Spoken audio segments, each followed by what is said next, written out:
Students, मैंने एक application यहाँ पे डेवलप कर ली है। इस एप्लीकेशन के लिए मैंने एक क्लास बनाई है। क्लास बनाने के साथ मैंने उसको फ्रेम से एक्सटेंड भी कर लिया है। तो बाकी जो चीज़ें स्टार्ट वाली हैं वो ज़रा इजी हैं, यानी मैंने लेबल बनाने हैं। तो मैंने वेट के लिए एक लेबल बना लिया, लेंथ के लिए एक लेबल बना लिया, एरिया के लिए एक लेबल बना लिया, पर स्क्वायर फीट के लिए लेबल बना लिया, आउटपुट के लिए लेबल बना लिया, उसके लिए टेक्स्ट फील्ड के लिए वेट बना ली, वेट के लिए टेक्स्ट फील्ड बना ली, लेंथ के लिए टेक्स्ट फील्ड बना ली, एरिया के लिए टेक्स्ट फील्ड बना ली, और पर स्क्वायर फीट के लिए भी मैंने एक टेक्स्ट फील्ड बना ली।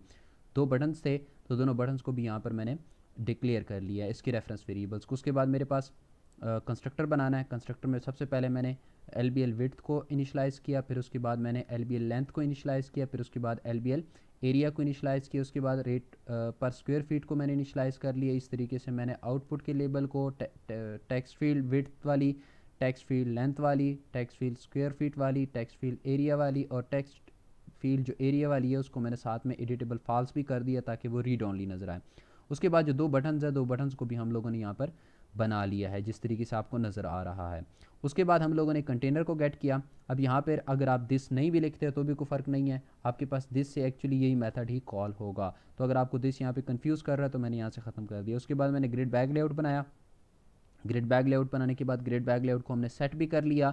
ग्रिड बैग लेआउट को सेट करने के बाद grid bag constant, again fill की हम बात कर चुके हैं कि अगर आपके पास जो एरिया है, जो सेल है, उसका साइज़ ज़्यादा हो कंपोनेंट से तो कंपोनेंट को ग्रो करवाना है। अब हम यहाँ पे बात कर रहे हैं कि वो वर्टिकली भी ग्रो करे और हॉरिजेंटली भी ग्रो करे। उसके बाद अगर हम बात करते हैं तो हमारे पास यहाँ पे जो कंपोनेंट नज़र आ रहा है, नेक्स्ट जो इंस्ट्रक्शन नज़र आ रही है दैट इज़ रिगार्डिंग इनसेट्स। इनसेट्स का मतलब होता है आपके पास मार्जिन बिटवीन। तो आपके पास ये जो मार्जिन है उसमें फर्स्ट वैल्यू टॉप, फिर लेफ्ट, फिर बॉटम और फिर राइट। आप इसको चेंज भी कर सकते हैं, तो चेंज करके आप अपनी ग्राफिकल यूजर इंटरफेस को देख सकते हैं कि उसमें क्या चेंजेस आ रहे हैं। उसके साथ मैंने यहाँ पर एक मेन भी बना दिया है। उस मेन के अंदर मैंने इसको जो है वो इसका ऑब्जेक्ट बना लिया ताकि हम इसको जब रन करें तो इसकी आउटपुट हमें डिस्प्ले हो।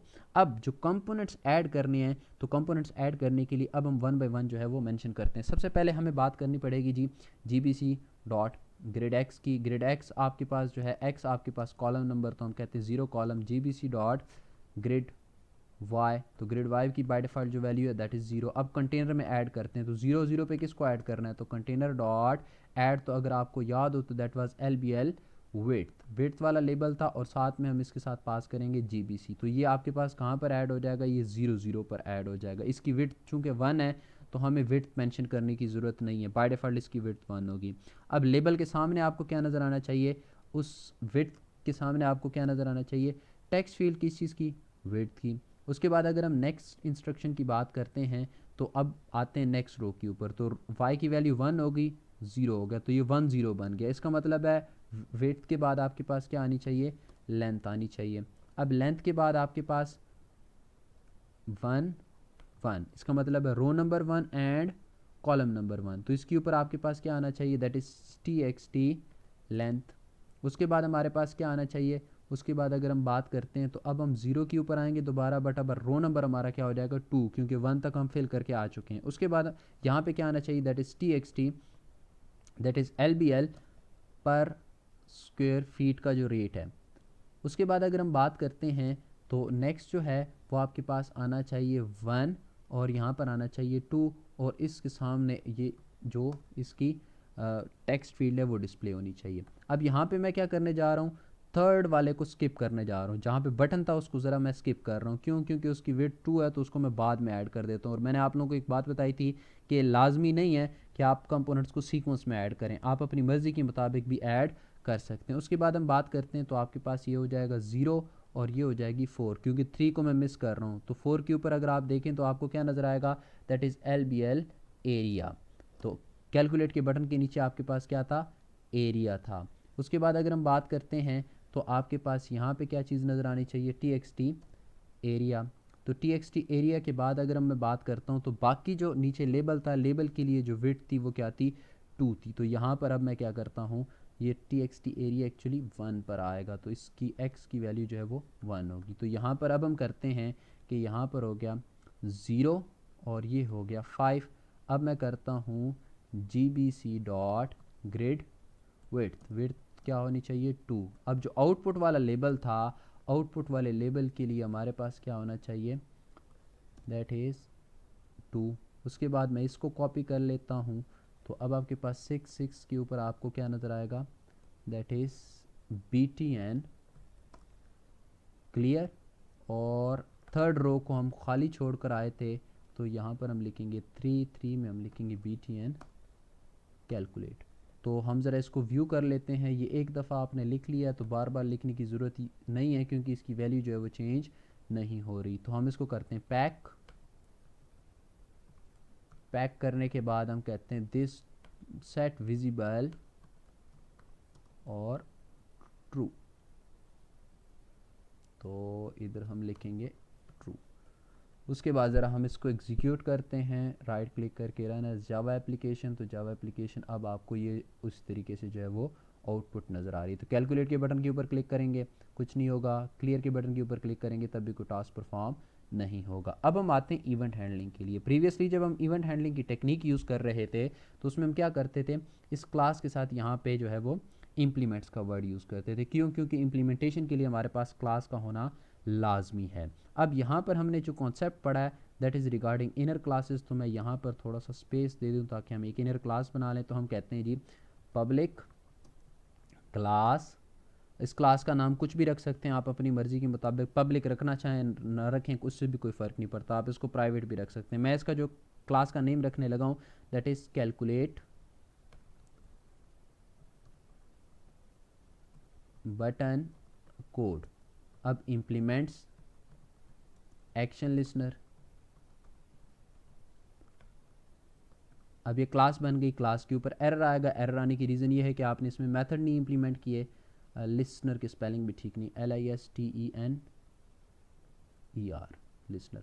अब अगर हम देखें तो इसके ऊपर इम्प्लीमेंट, तो हमने करना है पब्लिक वॉइड एक्शन परफॉर्म्ड, और यहाँ पर आएगा एक्शन इवेंट AE, आप कोई भी नाम रख सकते हैं। तो ये आपने कर दिया। उसके बाद मैं इसी को करता हूँ कॉपी, और कॉपी करने के बाद मैं यहाँ पे कर देता हूँ पेस्ट। अब ये कैलकुलेट बटन कोड की बजाय यहाँ पे हम कह देते हैं क्लियर बटन कोड। तो ये क्लियर बटन का हो गया। अब इसको बाइंड करना है बटन्स के साथ, तो हम देखिएगा क्या लिखते थे, हम यहाँ पर लिखा करते थे दैट वाज, तो हम उस जगह पे पहुँच जाएं जी, हम यहाँ पे लिखा करते थे btn calculate dot add action listener, और यहाँ पे पास करते थे दिस। अब अगर आप दिस पास करेंगे तो ये एरर देगा। क्यों? क्योंकि इस जो ऑब्जेक्ट की आप बात कर रहे हो उस ऑब्जेक्ट ने आपके पास इम्प्लीमेंटेशन ही नहीं की। इसका मतलब है हमें एक ऐसा ऑब्जेक्ट चाहिए, उस ऑब्जेक्ट का रेफरेंस चाहिए जिसमें इम्प्लीमेंटेशन है। तो हमारे पास यहाँ पे एक इम्प्लीमेंटेशन इधर मौजूद है, एक इम्प्लीमेंटेशन इधर मौजूद है, तो इसका रेफरेंस कैसे बनेगा?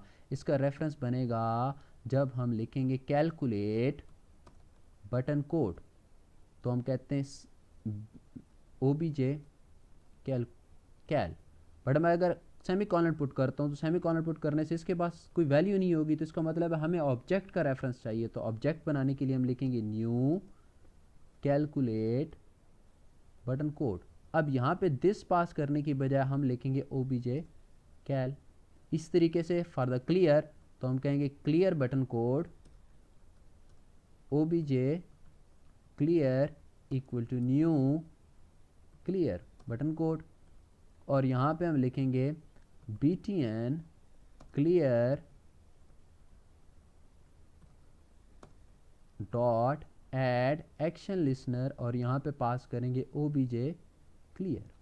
अब हमारा इससे फ़ायदा ये हुआ कि हमारे पास अब जो लिसनर्स हैं वो अलग अलग हो गए। अब आपको एक बटन का कोड एक अलग क्लास में मिलेगा, दूसरे बटन का कोड आपको डिफरेंट क्लास में मिलेगा। तो आपके पास वो इफ़ एल्स लगाने की भी आपको ज़रूरत नहीं है। जो हम एक्शन इवेंट से इफ़ लगा के सोर्स गेट करते थे, बेस्ड ऑन सोर्स हम डिसीजन लेते थे। अब हम देखते हैं कि क्लियर बटन के ऊपर होना क्या है। तो क्लियर बटन के ऊपर अगर हम देखें तो हमने थोड़ी देर पहले भी बात की कि आपके पास जो क्लियर बटन है, क्लियर बटन के ऊपर क्या होना चाहिए, आपके पास ये वैल्यू भी क्लियर होनी चाहिए, ये वैल्यू भी क्लियर होनी चाहिए, ये वैल्यू भी क्लियर होनी चाहिए, ये वैल्यू भी क्लियर होनी चाहिए, और यहाँ पे आपको एक आउटपुट का लेबल जो फिलहाल नहीं नज़र आ रहा क्योंकि उसमें कोई टेक्स्ट नहीं है वो भी क्लियर होनी चाहिए। तो हमें 5 चीज़ें क्लियर करनी है। क्या क्या चीज़ क्लियर करनी है? सबसे पहले हमने क्लियर करना है TXT विड्थ को, तो डॉट सेट टेक्स्ट, और उसमें क्या पास कर दें, नल पास कर दें। नल का मतलब है नथिंग, जब नथिंग पास करेंगे तो वो इनडायरेक्टली आपको क्लियर नज़र आएगा। तो length dot set text, normally student dot clear का मेथड यूज़ करते हैं जो कि रॉन्ग अप्रोच है। तो हम कहते हैं रेट डॉट सेट टेक्स्ट और यहाँ पे भी हम पास करेंगे नल।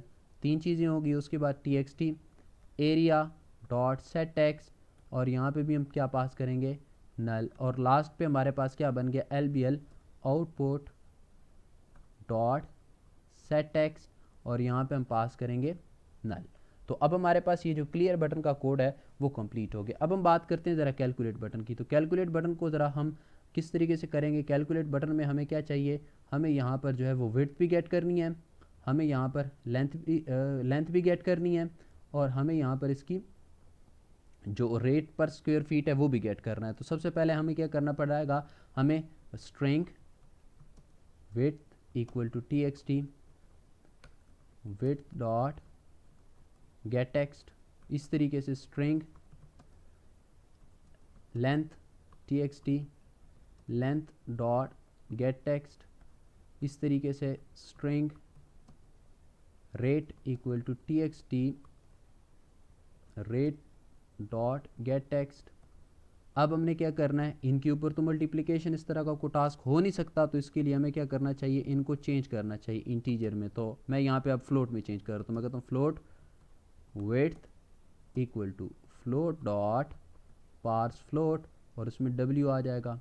इस तरीके से float length equal to float dot parse float और यहाँ पे हम पास कर देंगे l रेट, तो हम कहते हैं float rate equal to float dot parse float और यहाँ पे पास कर देते हैं रेट। अब एरिया फाइंड आउट करना है, तो float area equal to width multiplied by length, तो हमारे पास एरिया आ गया। अब float total amount equal to area multiplied by rate, क्योंकि एरिया स्क्वायर फीट में आ गया, जब स्क्वायर फीट में वैल्यू आ गई तो उसको आपने सिंपल पर स्क्वायर फीट वैल्यू से मल्टीप्लाई करना, तो टोटल अमाउंट आ गई। अब एरिया कहाँ पर जाना चाहिए, T X T area dot set text और यहाँ पर आपके पास आना चाहिए एरिया, चूँकि ये फ्लोट है तो प्लस करके डबल कोटेशन लगा दें। इस तरीके से टोटल अमाउंट आपके पास कहाँ पे जानी चाहिए, आउटपुट के लेवल पे डॉट सेट टेक्स्ट। तो सेट टेक्स्ट में हम कहेंगे टोटल अमाउंट और यहाँ पे पास करेंगे दैट इज़ टोटल अमाउंट। अब इसको पैक करना पड़ेगा, पैक आपके माइंड में आ जाना चाहिए क्यों पैक कर रहे हैं, क्योंकि अभी वो लेबल है नहीं, जब वो लेबल आएगा तो वो आपके पास एक्चुअली इसको ख़राब करेगा। तो ज़रा हम इसको रन कर लेते हैं, फिर हम लास्ट के ऊपर फिर इसमें इवेंट हैंडलिंग की भी बात करते हैं कि इवेंट हैंडलिंग ना करने से क्या प्रॉब्लम आ रहा है। तो मैं कहता हूँ जी मेरे पास 10 विड्थ है और लेंथ है 9, तो पर स्क्वायर फीट जो है वो मेरे पास 124 रुपीज़ पड़ रहा है। तो कैलकुलेट करें, तो कैलकुलेट करने से अब देखें ये इसके ऊपर जो है वो डिस्प्ले हो रहा है। तो ये इसमें क्या प्रॉब्लम आ रही है, तो हम इसको ज़रा देख लेते हैं कि एक्चुअली इसमें क्या प्रॉब्लम आ रही है। तो प्रॉब्लम देखते हैं। तो प्रॉब्लम के लिए अगर हम मूव करें तो यहाँ पर एक्चुअली आउटपुट वाले लेबल और इसमें प्रॉब्लम है। तो प्रॉब्लम ये है कि क्लियर भी 5 के ऊपर है और ये भी 5 के ऊपर है, तो ये 5 पर होना चाहिए और ये आना चाहिए आपका 6 के ऊपर। तो मैं इसको ज़रा दोबारा से रन करने लगा हूँ, ये रो नंबर हम लोगों ने इसका गलत मेंशन किया था। तो उसके बाद मैं कहता हूँ जी 10 फीट है 9 और पर स्क्वायर फीट मैं कहता हूँ जी 129 है। कैलकुलेट के बटन के ऊपर क्लिक किया तो अब आपके पास जो वैल्यू है वो ठीक आ रही है। इस तरीके से क्लियर के बटन के ऊपर क्लिक किया तो दोबारा से क्लियर हो गया। क्लियर से भी आपके पास प्रॉब्लम आ रहा है, तो मैं क्लियर के बाद भी इसको क्या कर देता हूँ, पैक कर देता हूँ ताकि आपको जो है वो ठीक से व्यू हो। तो दोबारा से इसको ज़रा रन करते हैं। अब अगर हम इसको रन करते हैं तो अब दोबारा से इसको वैल्यू ज़रा देते हैं। हम कहते हैं जी 12 विड्थ है और 9 लेंथ है और मैं कहता हूँ जी 290 रुपीज़ मुझे पर स्क्वायर फीट वैल्यू मिल रही। तो क्लियर किया तो अब आपके पास ये ठीक हो गया। अब कैलकुलेट के बटन के ऊपर मैं क्लिक करता हूँ तो अब आपके पास ये जो प्रॉब्लम आएगी जो हम कह रहे थे कि एक्सेप्शन आती है, एक्सेप्शन में आपके पास कुछ सिस्टम जनरेटेड एरर जो है वो आ रहा होता है। तो ये इस तरीके से आपके पास सिस्टम जनरेटेड एरर आ रहा है। तो अब इसमें एक नॉर्मल पर्सन को अगर ये डिस्प्ले हो तो ये नॉर्मल पर्सन के लिए जो है वो अंडरस्टैंडेबल नहीं है। तो हम इसको किस तरीके से टैकल कर सकते हैं, हम इस कोड के इर्द गिर्द लगा सकते हैं ट्राई और यहाँ पर हम लगा सकते हैं जी कैच। तो हम कहते हैं एक्सेप्शन EX उसके बाद हम यहाँ पे लिखते हैं LBL output dot set text, और सेट टेक्स्ट में हम कहते हैं जी प्लीज़ एंटर वैलिड वैल्यू। तो अब ज़रा इसको दोबारा से हम यहाँ पर इस पैक वाले मेथड को यहाँ पर कॉल कर लेते हैं, क्योंकि साइज़ आपका सेट होना ही होना है, चाहे आपके पास जो है वो आउटपुट आए चाहे वो आउटपुट ना आए। तो अब आपके पास, मैं दोबारा से कैलकुलेट बटन के ऊपर क्लिक करता हूँ तो आपके पास please enter a valid value, but ये ब्लैक कलर में आपको इतनी बेहतर नज़र नहीं आ रही होगी, तो मैं यहाँ पे इसका कलर चेंज करता हूँ। कलर चेंज करने के लिए मैं HTML को यूज़ करूँगा, तो मैं यहाँ पे यूज़ कर सकता हूँ HTML। उसके बाद मैं लिख सकता हूँ बॉडी, और बॉडी में मैं एट्रीब्यूट लगाता हूँ टेक्स्ट, और टेक्स्ट में कहता हूँ that is has to be red. और उसके बाद हम क्या करते हैं, इस बॉडी को क्लोज़ करते हैं और उसके बाद हम HTML भी क्लोज़ करते हैं। तो अब मैं ज़रा इसको दोबारा से एग्जीक्यूट करता हूँ, रन एज़, तो रन एज़ जावा एप्लीकेशन। तो जावा एप्लीकेशन करने के बाद अब अगेन मैं इसको क्लिक करता हूँ, तो अब आपके पास जो है वो यहाँ पर रेड कलर में नज़र आ रहा है। तो उम्मीद है जो बातें यहाँ पे हमने डिस्कस की हैं रिगार्डिंग इनर क्लासेस, और फिर इनर क्लासेस के साथ साथ जो हमने बात की कि आप किस तरीके से एक्सेप्शंस को हैंडल कर सकते हो, एक्सेप्शन को टैकल कर सकते हो। आपने प्रीवियस लेक्चर में थोड़ी सी बात की थी लेबल के ऊपर, कि लेबल के ऊपर आप HTML भी यूज़ कर सकते हैं, तो वो भी हम लोगों ने यहाँ पर देखा। ग्रिड लेआउट के थ्रू एक और एग्जांपल हमने की, और हम थोड़ा मज़ीद इससे फेमिलियर होने की हमने ट्राई की। तो उम्मीद है ये तमाम के तमाम कॉन्सेप्ट्स आपको बेहतर तरीके से अंडरस्टैंड